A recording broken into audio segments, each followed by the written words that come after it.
بسم الله الرحمن الرحيم وصلى الله وسلم وبارك على سيدنا محمد وعلى آله وصحبه أجمعين. ربي اشرح لي صدري ويسر لي أمري واحلل عقدة من لساني يفقهوا قولي. سبحانك لا علم لنا إلا ما علمتنا إنك أنت العليم الحكيم. Seigneur, ouvre-moi ma poitrine et facilite ma mission. Aidez-nous à nœud ma langue afin qu'ils comprennent mes paroles. Gloire à toi, nous n'avons de science que ce que tu nous as appris. Certes, c'est toi l'omniscient et le sage. Mes chers frères, mes chères sœurs, je vous salue par la salutation de l'islam qui est la paix. Que la paix soit sur vous. Assalamu alaikum wa rahmatullahi ta'ala wa barakatuh. Et toujours dans le cadre des 40 hadiths de l'imam al-Nawawi, ce qu'on appelle Al-Arba'oun al-Nawawiya. Donc nous allons traiter Inch'Allah le 6e hadith qui est un hadith très important parce que comme les autres, il traite les fondements de la religion. Et ce hadith-là, il parle de l'aspect pratique. Ensuite, à la fin, il va mettre l'accent sur l'aspect dogmatique. Donc, il traite l'aspect pratique dans le sens où il parle de halal et de haram. Le halal et le haram, le licite et l'illicite. Donc, ce hadith, comme d'habitude, donc, comme je vous ai dit auparavant, le minimum par rapport à un hadith, il faut voir le takhrij, c'est-à-dire les rapporteurs. S'il s'agit des hadiths rapportés par al-Bukhari, Muslim ou les deux à la fois, ce qu'on appelle muttafaqun alayh, ces hadiths-là sont authentiques. Ensuite, le minimum ici, c'est de connaître le transmetteur, ou plutôt le rawi, ce qu'on appelle le rawi, le compagnon qui a entendu et qui a transmis ce hadith. Ça, c'est le minimum. Par rapport à la partie chaîne de transmission, etc. Donc la partie recevabilité, parce que comme vous le savez, dans le hadith, nous avons la chaîne de transmission et nous avons le matn. Le matn, c'est l'énoncé du hadith. Donc on va commencer, Inch'Allah, par déjà réciter ce hadith. عن النعمان بن بشير, ou plutôt عن أبي عبد الله النعمان بن بشير رضي الله عنهما. Je dis رضي الله عنهما parce que son père aussi c'est un compagnon.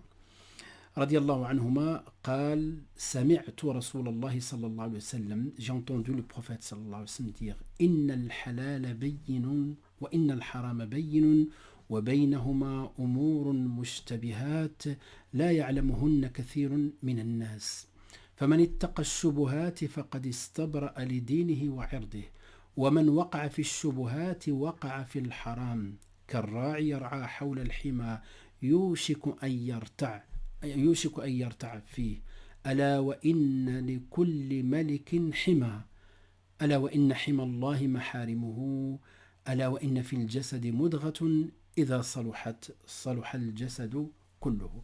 Donc ce hadith, Inch'Allah, je vais essayer de traduire au fur et à mesure.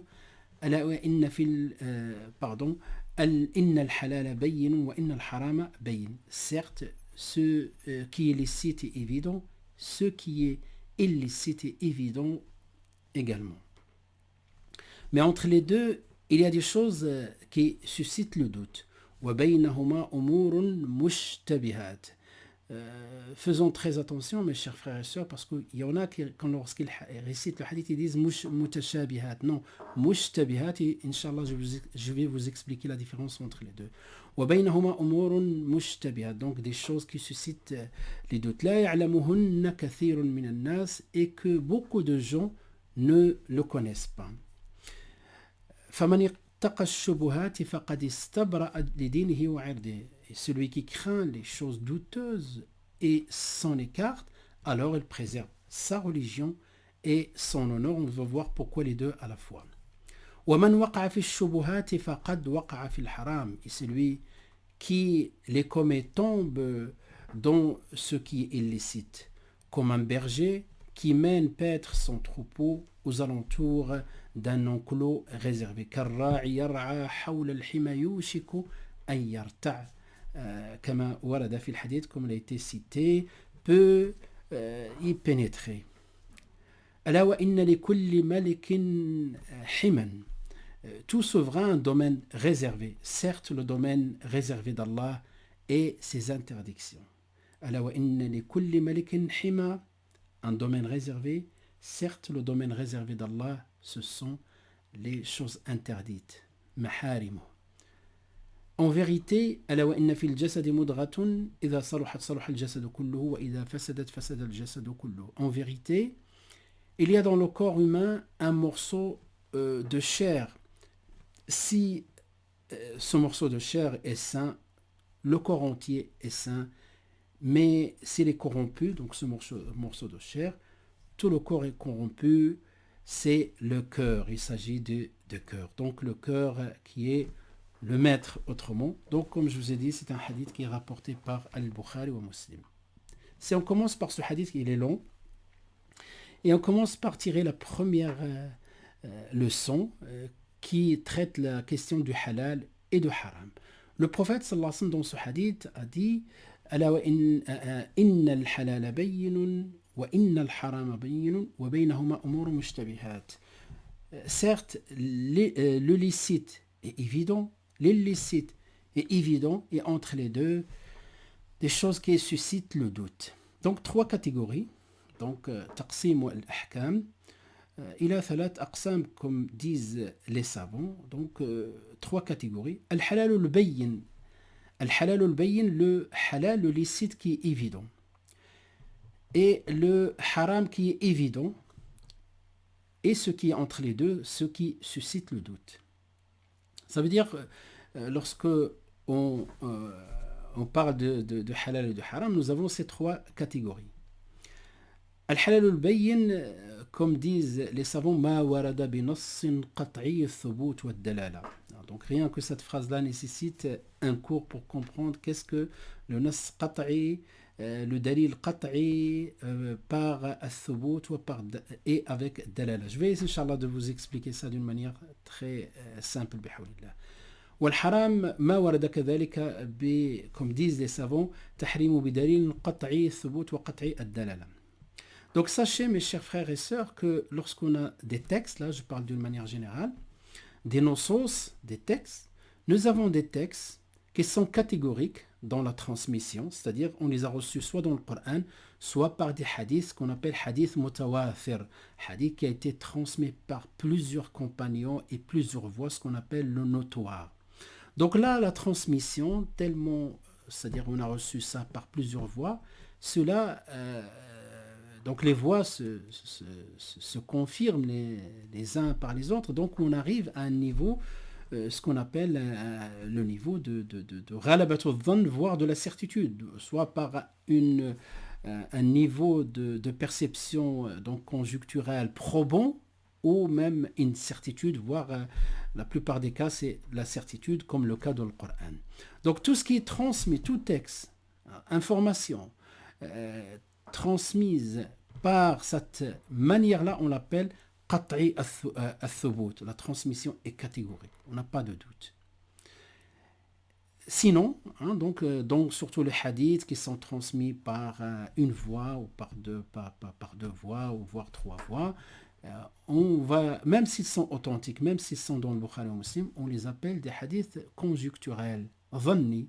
Donc ils sont authentiques et on va les mettre en pratique. Mais il y a un niveau au-dessus du hadith singulier, ce qu'on appelle al-ahad. Vous avez le mutawathir.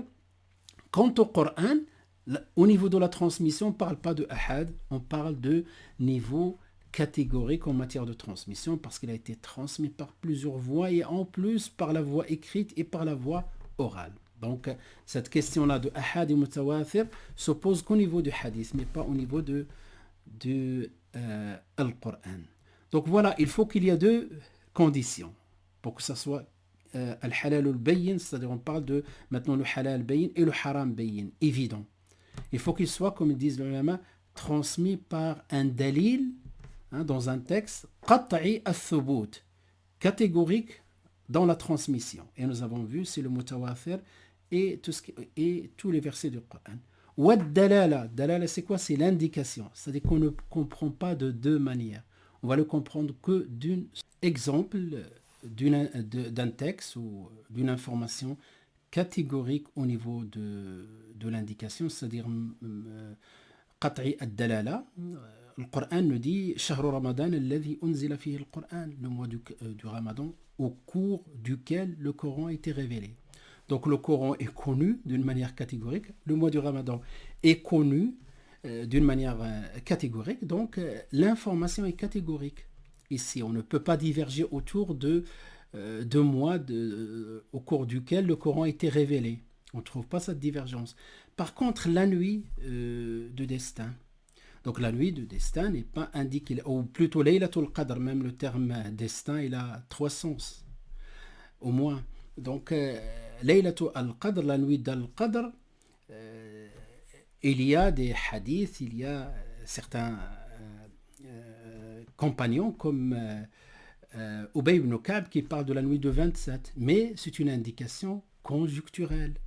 C'est la raison pour laquelle les savants divergent. Donc je ne vais pas trop m'étaler sur cette notion-là du catégorique, qat'i et de conjoncturel dhanni au niveau de l'indication. C'est quelque chose, même le Coran approuve cette typologie. Donc Allah nous dit dans sourate Ali Imran, هو الذي أنزل عليك الكتاب منه آيات محكمات, celui qui a fait descendre sur toi un livre, il s'y trouve des versets catégoriques. هن أم الكتاب, il rajoute une information capitale, c'est la base du livre. Tout ce qui est catégorique, tout ce qui a été transmis d'une manière catégorique et l'indication est catégorique, قطعي الدلالة وقطعي الثبوت, c'est la base du livre, c'est le socle autour duquel l'umma est mujmi'a, il y a consensus autour de ces éléments-là qui concernent les éléments de la foi, les fondements voilà, les ibadat, les actes cultuels, les 5 piliers de l'islam et l'éthique. Donc ça, hunna ummul kitab wa ukhar mutashabihat, et d'autres versets qui peuvent prêter d'interprétations diverses. C'est le Coran qui le dit. Donc nous avons remarqué, mes chers frères et sœurs, que le hadith nous parle de mushtabih et le Coran nous parle de mutashabih. Donc en résumé, pour pouvoir Inch'Allah suivre ça, nous avons halalun bayyin catégorique, haramun bayyin catégorique. Et donc on parle, la première catégorie et la deuxième catégorie, ce sont les choses qui sont définies ou bien établies, ou leur statut est établi d'une manière catégorique, comme par exemple halalun bayyin wa ahalla Allahu al-bay', la vente. Allah a rendu la vente licite. Wa haramun bayyin bayyin wa ahalla Allahu al-bay' wa harrama ar-riba. Riba, l'usure, il l'a interdit. Donc 2 choses catégoriques quant à leur statut, transmis d'une manière dans le Coran, d'une manière catégorique, et aussi on va trouver la même chose dans les hadiths du prophète sallallahu alayhi wa sallam. Donc des choses suspectes, des choses qui suscitent le doute. La ya'lamuhum kathir min nas. Donc ça c'est aussi une petite parenthèse importante, c'est que beaucoup de gens ne les connaissent pas. Pour quelle raison? Est-ce que parce qu'on ne s'intéresse pas beaucoup à apprendre notre religion? Sans aucun doute, il y a cet aspect. L'aspect de l'apprentissage, l'aspect de la recherche du savoir. Al-ilm, iqra, bismi rabbika alladhi khalaq. Donc je ferme cette petite parenthèse et je reviens. Donc halalun bayyin wa haramun bayyin wa baynahuma umurun mushtabihat, entre les deux des choses qui suscitent le doute. Le hadith. Le verset nous parle d'autre chose. Mushtabihat, mutashabihat, des choses qui peuvent être interprétées de 2 manières. Et c'est pour cela que les ulama disent que yanqasim al-mutashabih ou al-mushtabih ila qismayn ra'isiyayn, donc 2 catégories principales de mutashabih, et il intègre le mushtabih. Le mushtabih, il intègre le mutashabih. Quant au l'exemple, commence par ce qui a été cité dans le hadith, al-mushtabih qui suscite le doute. Donc lorsque le halal et le haram sont mélangés.